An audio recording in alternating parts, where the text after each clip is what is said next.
걱정하지 마세요. 집에서 나가기 전에 애한테 이거 먹이면 너가 일이 끝나고 돌아올 때까지 자고 있을 거다.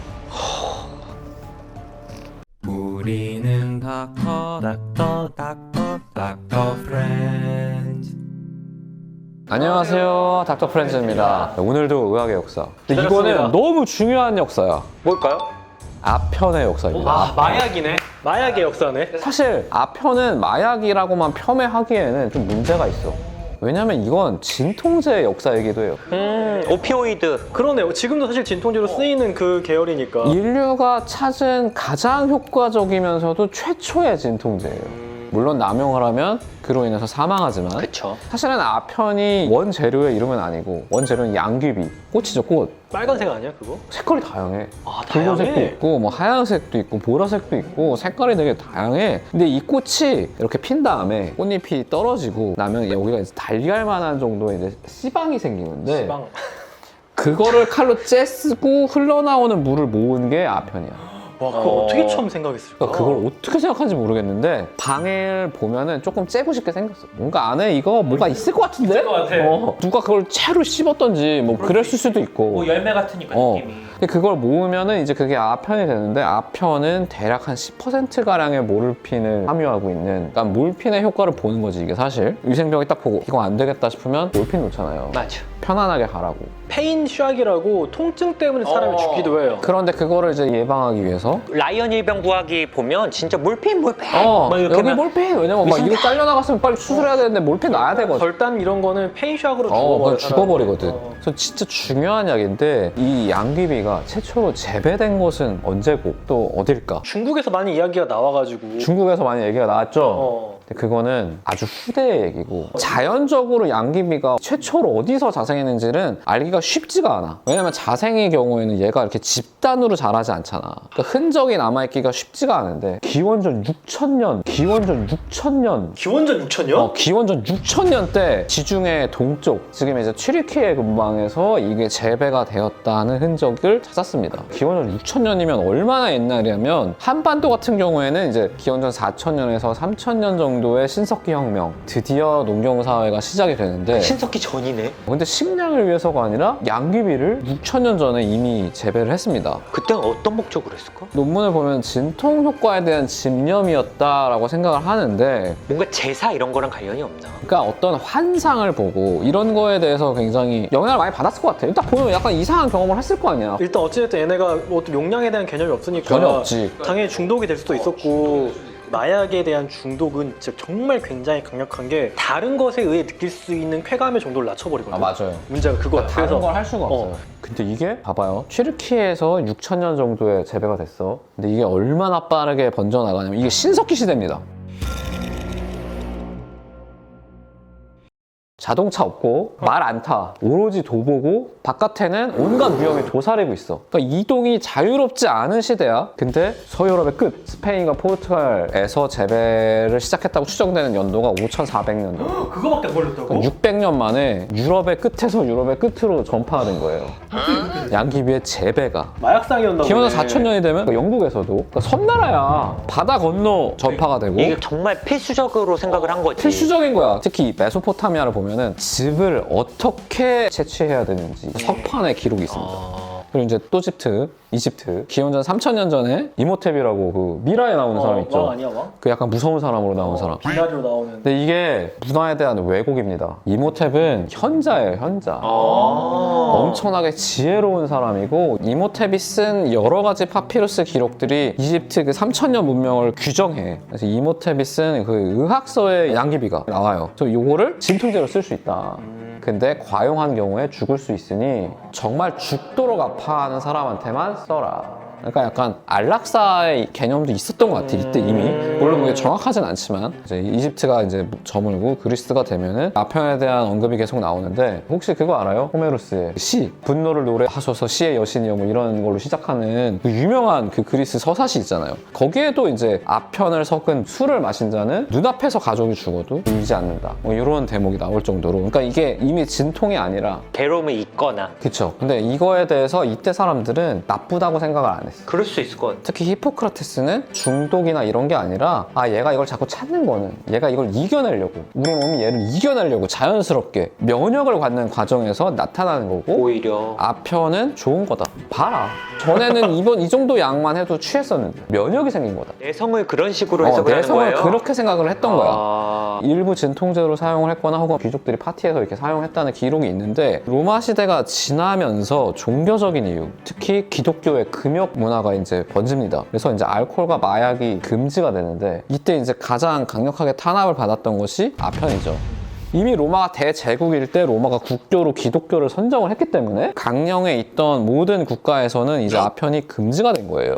유럽 문화권에서는 그래서 아편이 완전히 잊혀져 있다가 다시 십자군 전쟁, 그러니까 문명이 충돌을 하죠. 사람이 많이 다치니까. 그게 아니라 얘네는 이미 아편을 쓰고 있는데 쓰는 문화권이랑 부딪혀서 싸웠어. 그치. 이 이교도 물건이거든 아편이. 근데 이제 기독교 십자군 진짜 막 홀리하고 막 다 무장한 사람이 팍 해서 싸웠어. 얘는 죽이고 얘를 이제 포로로 잡았거든. 그래서 이거 좀 다쳤단 말이야. 좀 아파. 그래서 나는 참을 수 있는데 종자가 크게 다친 거야. 이거 어떻게 하지? 하는데 옆에서 제가 방법이 있었죠. 아편을 꺼낸 거야. 이 불경한 것을. 근데 종자가 너무 아파하니까 못 깨졌어. 근데 얘가 아픈 것이 멈추는 것이 아니라 웃기 시작하는 거야. 그 기록이 있어요. 그걸 보고 옛날부터 제사에 사용되었던 거기 때문에 약간 종교적인 체험처럼 보이기도 하거든. 그래서 이게 뭐지? 하고 먹었어. 중독이 됐죠. 그러니까 귀족들 사이에서 암암리에 불법으로 이제 아편을 좀 즐기는 게 있었어요. 그걸 막을 수가 없구나. 가격이 올라가요. 되게 비싼 밀수품이 돼. 그래서 유럽 문화권에서는 아편은 굉장히 비싼 밀수품이었다가 이게 풀리기 시작한 게 르네상스 시대가 열리면서 이제 종교의 힘이 쇠퇴하고 인간의 힘이 올라오면서 야, 우리가 본받아야 될 시대는 그리스 로마 시대다. 그때 어땠냐? 아편을 파티 때 쓰고 술에 타먹고. 술에 타먹고 나 슬퍼. 술에 타먹어. 웃음이 나와. 이게 다 서사시에 나오고 하는 내용인데 이렇게 하자. 그래서 아편에 대해서 굉장히 관용이 되고 어떤 말이 나오면은 아편이 나쁜 게 아니다. 이것을 사용하는 사람이 나쁜 사람이냐 아니냐가 이 아편으로서의 폐해를 결정하는 거다. 지혜롭고 선하게 사용하면은 아편을 잘 사용하면 좋은데 잘못 사용해서 저렇게 된 거다라고 이제 생각을 하면서 아편이 미친 듯이 이제 막 사용이 올라가요.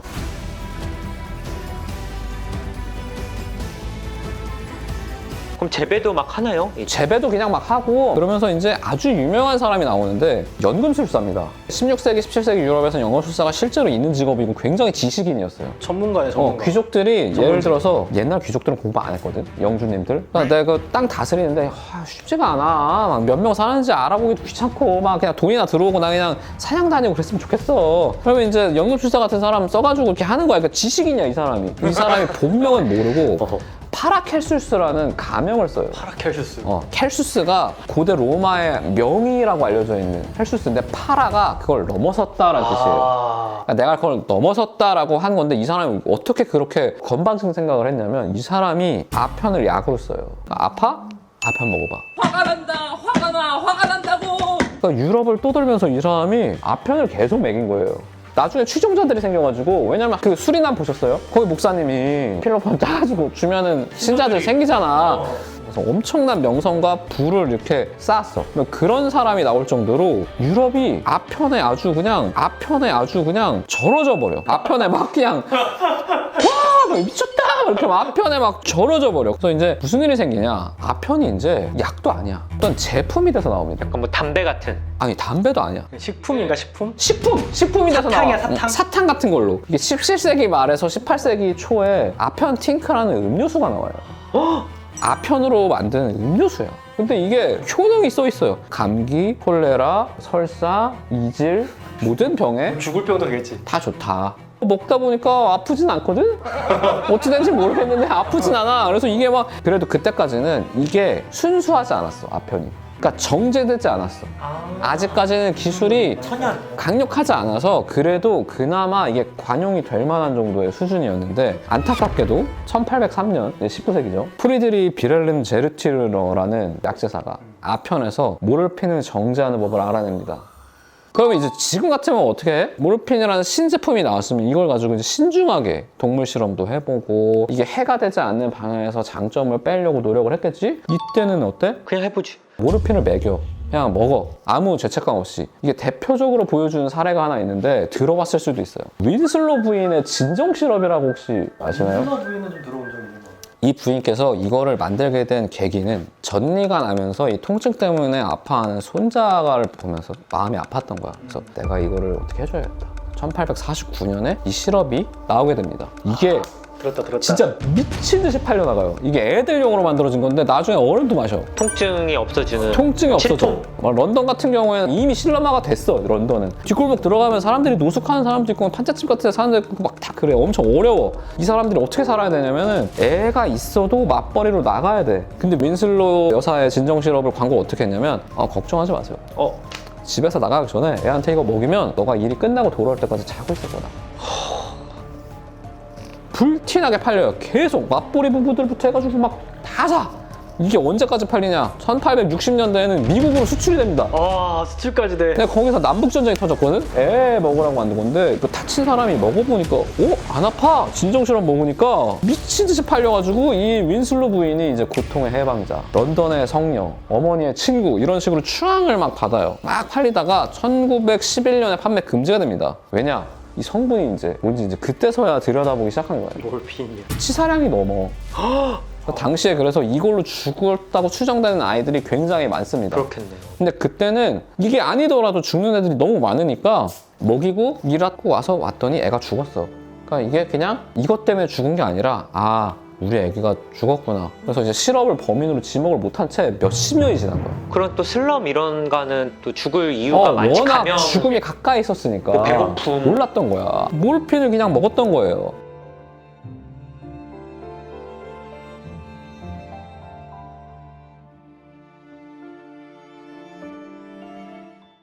근데 사실 또 아편을 얘기할 때 우리가 빼놓을 수 없는 것 아편 전쟁. 아편 전쟁.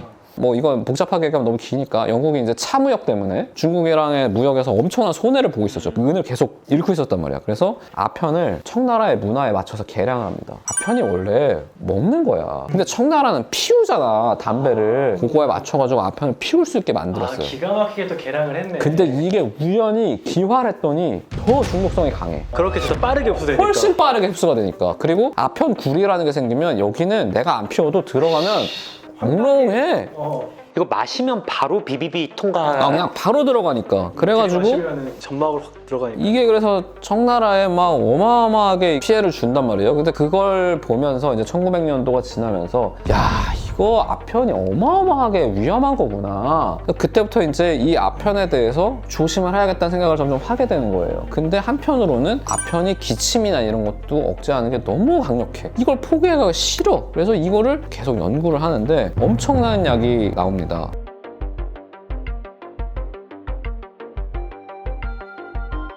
이제 1874년 또 영국이에요. 라이트 박사님이 모르핀에 아세틸을 붙여가지고 결합한 물질을 만들어요. 근데 당시에는 아무것도 아닌 것 같은데 이건 무시가 돼. 근데 그거를 20년이 지나고 독일의 바이엘상에서 그 특허를 산 다음에 이거 가래를 제거하는 진해 거담제로 쓰자라고 해서 만들고 광고를 어떻게 하냐면 이거는 부작용이 없다. 우리가 모르핀의 악성 효과를 다 제거한 영웅적인 약이다. 라고 해서 나온 약의 이름이 헤로인이에요.